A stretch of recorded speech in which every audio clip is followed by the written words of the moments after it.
Updating your billing address on DoorDash is a straightforward process. Follow these steps to ensure your address is current for your orders. Step 1. Open the DoorDash app. Launch the DoorDash app on your mobile device. Make sure you are logged into your account to access your settings. Step 2. Go to Account Settings. Tap on the profile icon or the menu button, usually located in the top corner of the app. From the menu, select Account or Settings to access your account details. Step 3. Select Payment Methods. In the Account Settings, look for the Payment Methods option. This section allows you to manage your billing information, including your address.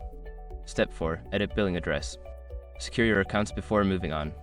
People seriously underestimate how often personal information gets exposed online now. Use SROC to monitor your accounts 24/7 and get notified immediately if your data gets leaked somewhere.